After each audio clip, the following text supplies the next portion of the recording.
प्रिय छात्रों, आज हम चैप्टर 11 की एक्सरसाइज 11.3 को हल करेंगे। क्वेश्चन नंबर 11 है तलों x plus y plus z बराबर 1 और 2x plus 3y plus 4z बराबर 5 के प्रतिच्छेदन से होकर जाने वाले तथा तल x minus y plus z बराबर 0 पर लंबवत तल का समीकरण ज्ञात कीजिए। तो हमें यहाँ पर दो तल दिए गए हैं, इन दोनों के प्रतिच्छेदन से होकर जाने वाला समीकरण निकालना है जो कि इस तल पर लंबवत है। तो हम इन तलों के समीकरण को उतार लेते हैं। x plus y plus z बराबर 1 और 2x plus 3y plus 4z बराबर 5 और एक है x minus y plus z बराबर 0। ये हमें तीन तल दे दिए हैं जिनमें से कि पहले दो के लंबवत निकालना है और पहले दो के प्रतिच्छेदन से होकर जाने वाला निकालना है और तीसरे पर लंब निकालना है। तो हम लिख देंगे यहाँ पर समीकरण, या आप समतल भी कह सकते हैं या तल भी लिख सकते हैं, 1 व 2 के प्रतिच्छेदन से होकर जाने वाले तल का समीकरण।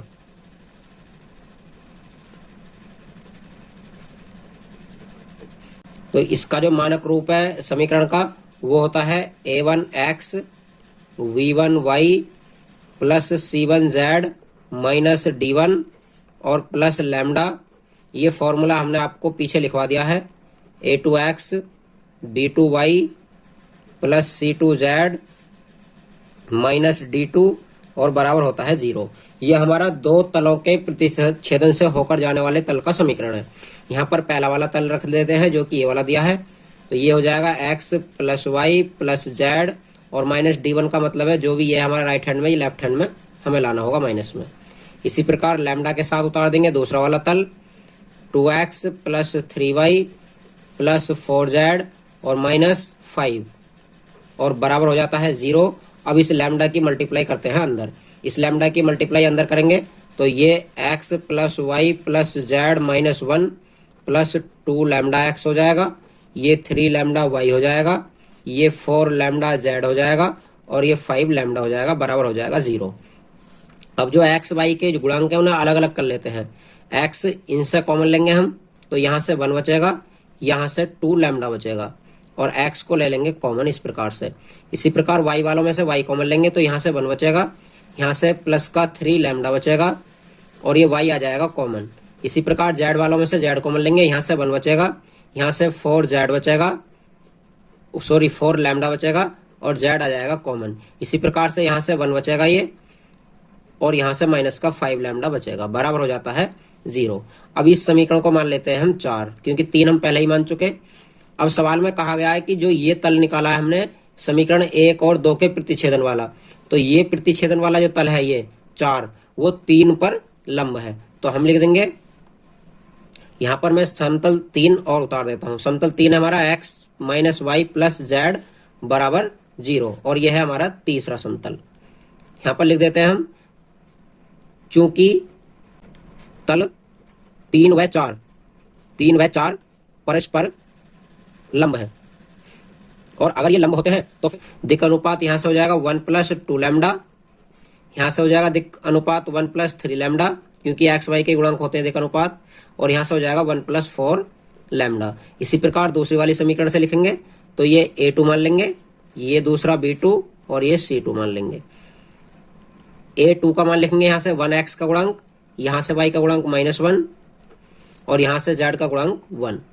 ये हमारे आगे दिक् अनुपात निकलकर अब लंब है, इसलिए क्या हो जाएगा a1 a2 plus b1 b2 plus c1 c2 और इसका मान होना चाहिए 0 के बराबर। अब यहाँ पर हम मान रखते हैं a1 a2 का, तो 1 प्लस 2 लैम्डा रहेगा, गुणा में a2 का मान 1 है।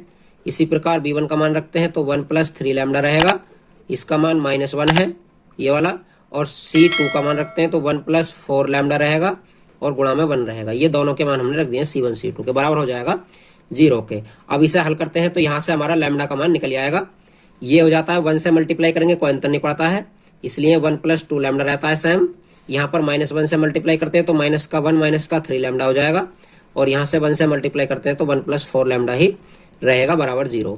यहाँ पर 1 से 1 कट जाता है, ये 4 और 2 6 लैम्डा में से 3 लैम्डा जाएगा, 3 लैम्डा बचेगा और प्लस का ये 1 बचता है, बराबर हो जाता है 0, या कह सकते हैं 3 लैम्डा बराबर माइनस का 1 या लैम्डा बराबर माइनस का 1/3। ये हमने निकाल दिया लैम्डा का मान। अब हमें कुछ नहीं करना है, केवल और केवल लैम्डा का मान समीकरण 4 में रखना है, जो कि ये वाली हमारी समीकरण आई थी। तो यहाँ पर लिख देते हैं हम लैम्डा का मान समीकरण 4 में रखने पर। जब इसमें लैम्डा का मान रखते हैं तो ये हो जाता है 1 + 2 इंटू लैम्डा के स्थान पर माइनस का 1/3 और ये x यहीं पर रहेगा। फिर यहाँ पर रखेंगे तो 1 + 3 और लैम्डा के स्थान पर माइनस 1/3 और यहाँ पर y रहेगा। फिर यहाँ पर रखते हैं तो 1 + 4, फिर लैम्डा के स्थान पर माइनस 1/3 और यहाँ पर z रहेगा और माइनस का 1 है ये, तो माइनस के 1 में कोई चेंजिंग नहीं होगा, इसलिए माइनस का 1 -1 रहेगा और -5 और लैम्डा के स्थान पर -1/3 रख देंगे, बराबर हो जाएगा 0 के। अब इसे हल कर लेते हैं हम, तो यहाँ से मल्टीप्लाई करते हैं तो 1 - 2/3 हो जाएगा x। इसी प्रकार यहाँ से 1 - 3/3 y और यहाँ से 1 - 4/3 z और यहाँ से 1 - 5/3 और ये माइनस माइनस हो जाएगा प्लस, बराबर 0। यहाँ पर 3 से 3 कट जाएगा एक बार, अब एक में से एक घटेगा तो ये 0 बचेगा, इसका मतलब y का गुणांक 0 हो जाएगा। तो ये बचेगा 3 ही कम 3 में से 2 गया, 1/3x, ये 0 हो जाएगा। और यहाँ से बचेगा 3 ही कम 3 में से 1 4 गया माइनस का, तो माइनस का 1/3 z और ये हो जाएगा 3 ही कम 3 और 5 में से 3 जाएगा तो 2/3 बचेगा प्लस का, बराबर हो जाएगा 0। अब यहाँ से हम देखते हैं तो एक ये पद बचता है और एक ये बचता है, इन दोनों को ही लिख लेते हैं। 1/3x माइनस 1/3z प्लस का 2/3 बराबर 0। सभी का हर 3 है, इसलिए 3 से समीकरण को गुणा कर देंगे तो नीचे से 3 हट जाएगा, ये बचेगा x - z + 2 बराबर 0। इस प्रकार से हमारा सवाल नंबर 11 कंप्लीट हो जाएगा। सवाल नंबर 12 करते हैं। सवाल नंबर 12 है, समतलों जिनके सदिश समीकरण r.2i + 2j - 3k बराबर 5 और 3i - 3j + 5k बराबर 3 है के बीच का कोण ज्ञात कीजिए। तो हमें यहाँ पर 2 समतल दिए गए हैं, इन दोनों को हम पहले Rn.d के रूप में लिखेंगे। तो पहले हम इन तलों की r vector dot n vector बराबर d से तुलना कर लेते हैं।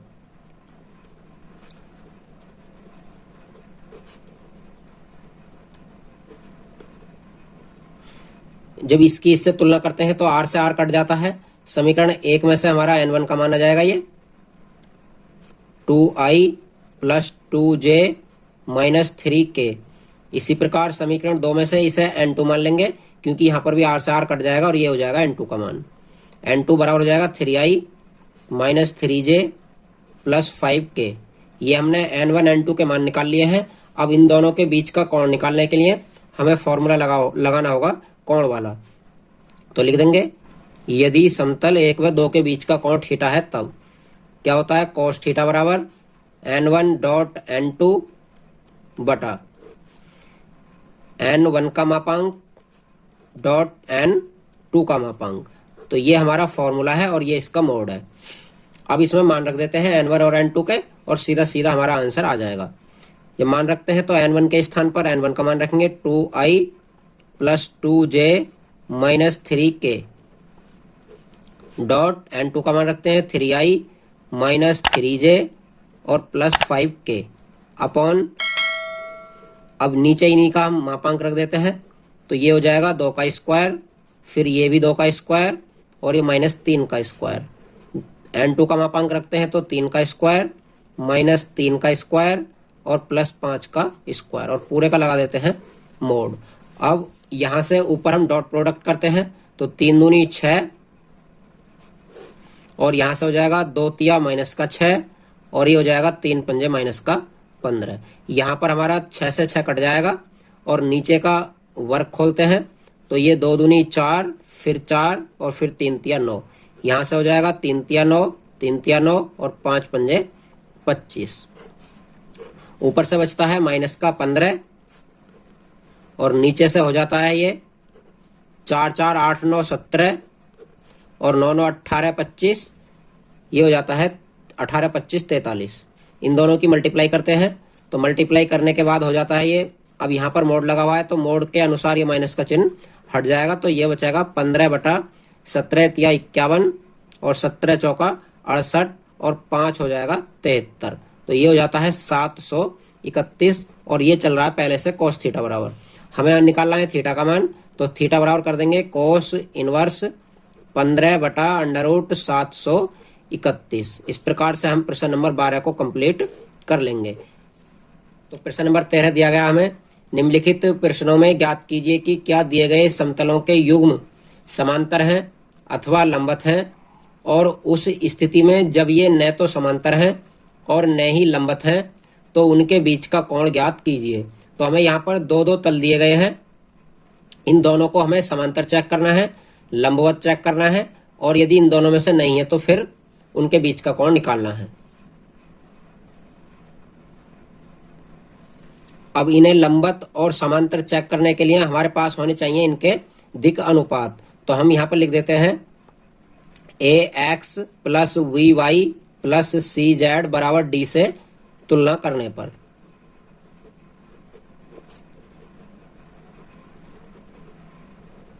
जब इसकी तुलना करते हैं इससे, तो यहाँ से a1 b1 c1 के मान आ जाएंगे, यहाँ से a2 b2 और c2 के मान आ जाएंगे। a1 का मान हो जाएगा 7, b1 का मान हो जाएगा 5 और c1 का मान हो जाएगा 6।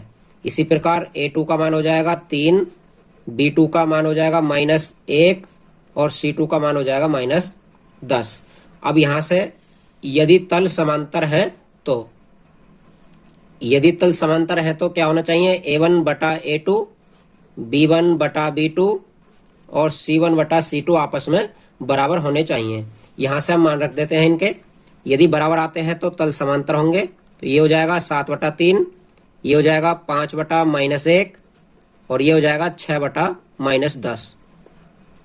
अब यहाँ पर हमें दिखाई दे रहा है ये 7/3 है, ये 5/1 है और ये 6/-10 है, जबकि ये आपस में कोई भी बराबर नहीं है, और बराबर नहीं है तो इसे काट देंगे। तो यहाँ पर लिख देंगे अतः तल समांतर नहीं है।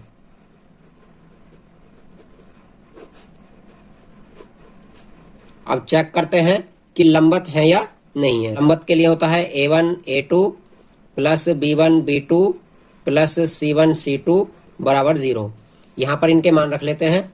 तो a1 का मान है हमारा, यहाँ से रखेंगे 7, a2 का मान है 3, फिर b1 का मान है b1 का मान है 5 और b2 का मान है -1। इसी प्रकार c1 का मान है 6 और c2 का मान है -10, बराबर हो जाता है 0 के। इनकी मल्टीप्लाई करते हैं तो 7 या 21, ये प्लस माइनस का माइनस ही रहेगा 5 और ये भी माइनस का हो जाएगा 60 बराबर 0। इन सभी को जोड़ेंगे और घटाएंगे तो ये 21 माइनस का 5 और 60 माइनस का 65 बराबर 0। घटाकर देखते हैं तो ये बचता है माइनस का 44 बराबर 0। अब हमें दिखाई दे रहा है कि माइनस का 44 0 के बराबर नहीं होता है, और जब ये -44 0 के बराबर नहीं होता है तो हो जाएगा तल लंबवत नहीं है, अतः तल लंबवत नहीं है। और जब लंबवत भी नहीं है और समांतर भी नहीं है तो फिर हमें अब इनके बीच का कोण निकालना होगा, और बीच का कोण निकालने के लिए इनके बीच के कोण का फॉर्मूला लगाना होगा, जो कि होता है कोस थीटा बराबर a1 a2 b1 b2 और c1 c2 बटा इन्हीं का मापांक लगा देते हैं नीचे, a1 square b1 square c1 square. इसी प्रकार दूसरे यहाँ पर गुणा रहेगा, दूसरे अंडर रूट में हो जाएगा a2 square b2 square c2 square.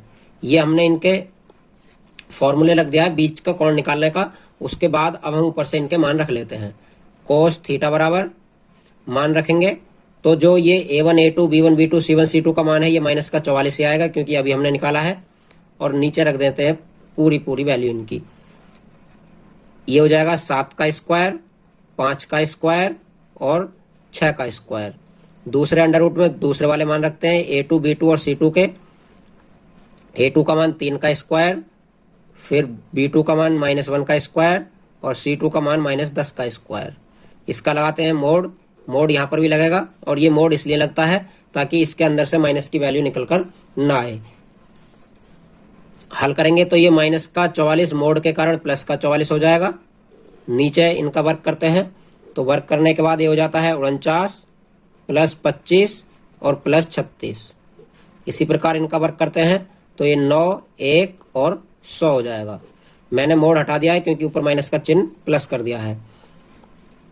अब ऊपर से 44 रहेगा और नीचे जोड़कर देखते हैं तो ये 49 और 25 और 36, 49, 36, 85, 25, 110। इसी प्रकार से 9 और 1 10 और 100 110, दोनों 110 हो जाते हैं। जोड़ने के बाद बचता है ये अंडर रूट, इनका हट जाएगा। जब अंडर रूट हट जाएगा तो ये हो जाएगा 110। 22 से काट देंगे, 22 दूनी 44, 22 पंजे 110। तो ये कोस थीटा बराबर निकल कर आ जाता है 2/5। लेकिन हमें निकालना है थीटा का मान, तो थीटा बराबर हो जाएगा कोस इनवर्स 2/5। इस प्रकार से हम क्वेश्चन नंबर 13 का पहला पार्ट हल करेंगे। सेम इसी प्रकार से दूसरा, तीसरा और चौथा पार्ट हल हो जाएगा। बी पॉइंट करते हैं तो बी पॉइंट है हमारा 2x plus y plus 3z minus 2 बराबर 0 और x माइनस 2y प्लस 5 बराबर 0। यहाँ पर भी हम क्या करते हैं, ax plus vy plus cz बराबर d से तुलना कर लेते हैं।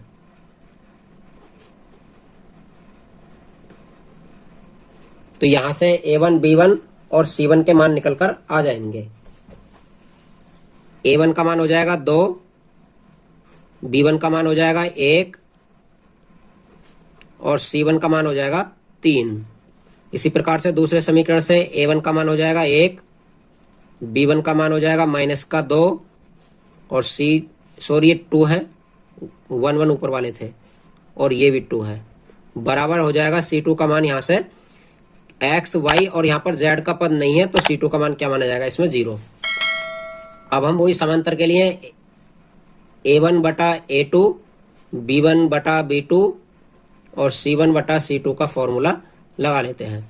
मान रखते हैं इसमें तो हमें ऊपर से प्राप्त होता मान रखकर 2/1, यहाँ से हो जाएगा 1/-2, यहाँ से हो जाएगा 3/0। अब ये 3/0 तो इनफाइनाइट हो जाएगा और ये भी आपस में बराबर नहीं है, इसलिए लिख देंगे अतः तल समांतर नहीं है, अतः तल समांतर नहीं है। अब चेक करते हैं लंबत है या नहीं। तो लंबत वाले के लिए लंबत वाला फॉर्मूला लगाते हैं। लंबत के लिए करते हैं a1 a2 b1 b2 c1 c2 बराबर 0। मान रखते हैं तो a1 का मान 2, a2 का मान 1, इसी प्रकार b1 का मान 1, b2 का मान -2 और c1 का मान 3, c2 का मान 0 बराबर हो जाएगा 0 के। ये 2 एकम 2, ये माइनस का 2 एकम 2 और ये हो जाएगा 0 बराबर 0। 2 से 2 भी कट जाएगा तो ये बचता है हमारा 0 बराबर 0 के। अब ये 0 बराबर 0 आ गया है, इसलिए तल क्या है, समांतर है। तो यहाँ पर लंबत है, अतः तल लंबवत है। और यदि तल लंबत है तो अब हमें इस पोर्शन को आगे हल नहीं करना है, यहीं पर ये कंप्लीट हो जाता है। अब सी पॉइंट करते हैं तो सी पॉइंट की भी ax plus vy plus cz बराबर d से तुलना करने पर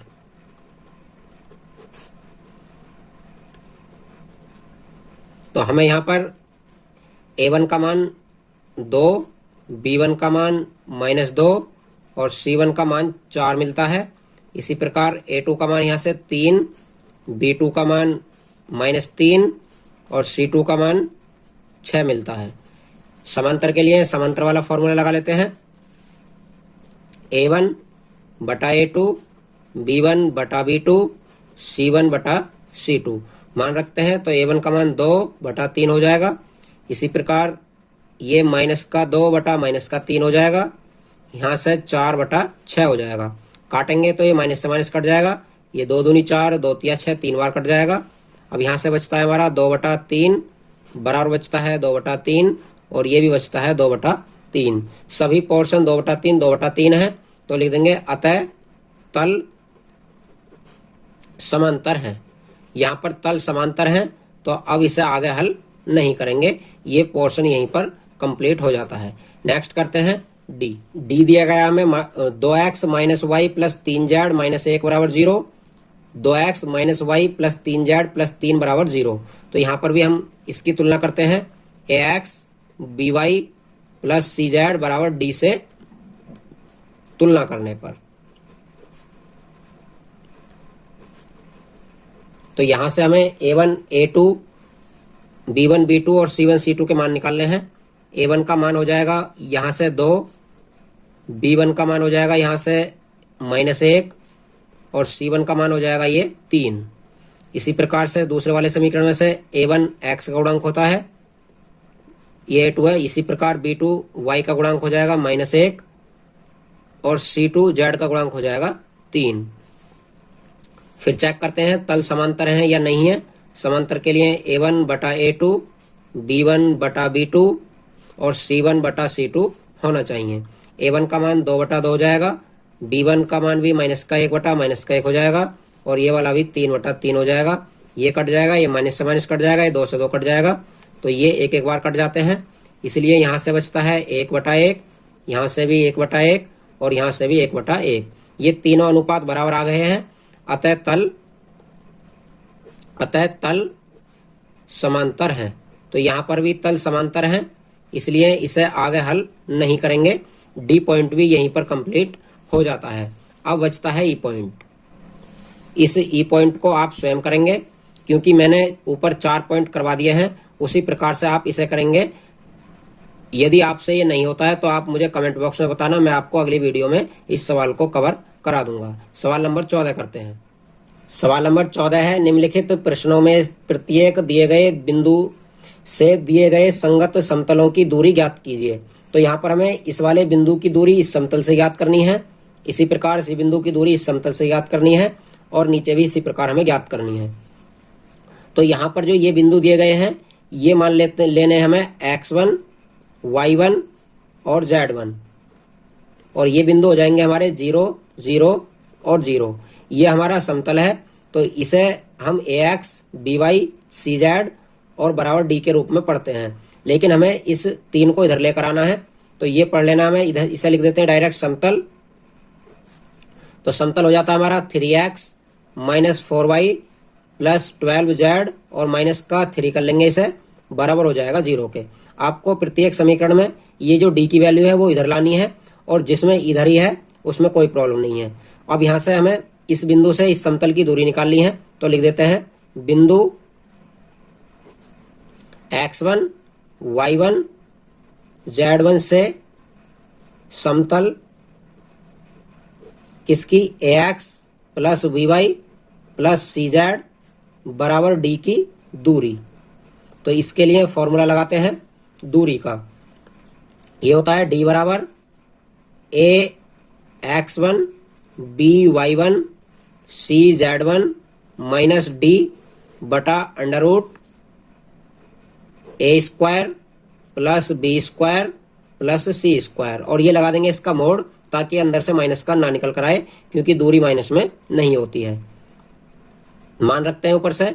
तो मान रखने में कुछ नहीं है, a का मान मतलब a1 b1 a b c के मान यहाँ से देखने हैं, और जो x1 y1 z1 के मान है वो मैंने ऊपर लिख दिए हैं। तो a का मान है 3, जो ये वाला है, और x1 का मान है 0। इसी प्रकार b का मान है -4 और y1 का मान भी 0 है, क्योंकि ये तीनों 0, 0 है, x1 y1 z1। इसी प्रकार c का मान है 12 और z1 का मान भी हमारा क्या है, 0 है।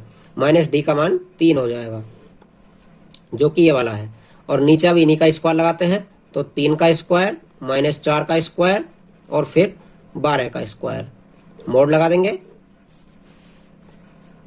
ऊपर से बचता है हमारा 3 0, ये 0 और ये भी 0, ये बचता है -3 बटा, नीचे बचता है 3 × 9, 4 × 16, 12 12 में 144।